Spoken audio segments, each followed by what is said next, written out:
यज्ञेन यज्ञमयजन्त देवास्तानि धर्माणि प्रथमान्यासन्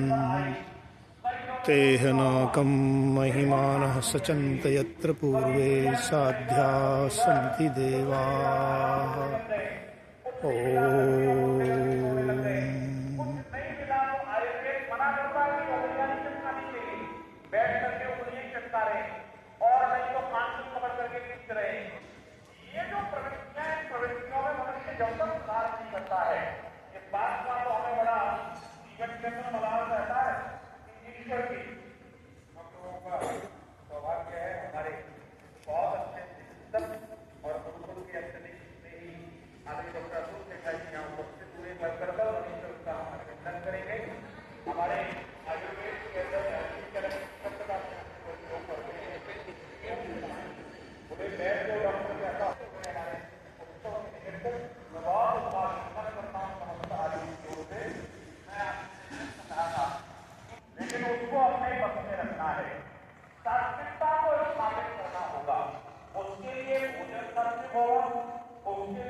सामने वाले का दोष है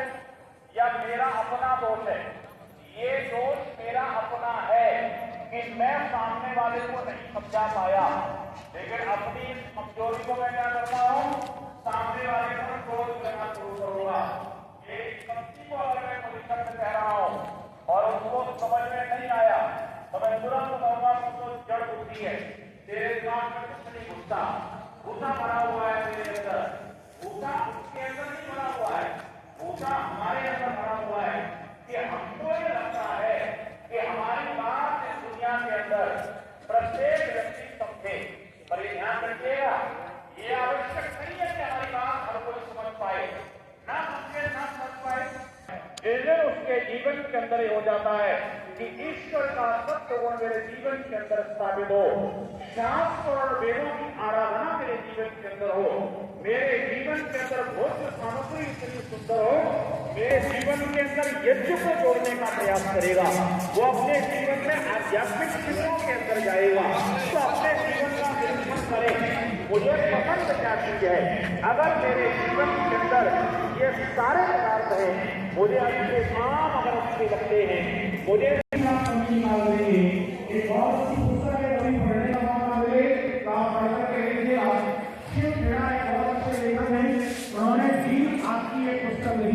उससे दृष्टांत देते हैं कि जो व्यक्ति छिद्राने व्यक्ति होता है, जिनको कमियां ढूंढनी होती हैं, तो वो कहते हैं कि एक गांव के अंदर मैं अपनी वाणी के अंदर मिठास लेकर के आऊं, अपनी आंखों के अंदर सौम्यता लेकर के आऊं, अपने कानों को सुशुभ बना लो,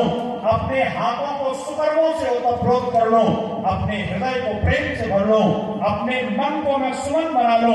अपने पैरों को अग्नि नए सुपदा कर दो, सुबह पर चलने वाला बना दो। जब ये भाव और भावना हमारे जीवन के अंदर होगी, हमारा जीवन बड़ा विशेष बनेगा। मैं पंडित केशव देव जी से निवेदन करूंगा जो राजस्थान से हम सबके बीच में पधारे हुए हैं, आकर के अपने भजनोपदेश के माध्यम से हम सबका मार्गदर्शन करेंगे और उनके सुंदर से भजनों का श्रवण हम कल से कर रहे हैं और मैं उनसे निवेदन करूंगा कि यहाँ पर आकर के अपने भजनोपदेश से हम सबको संलग्न करेंगे।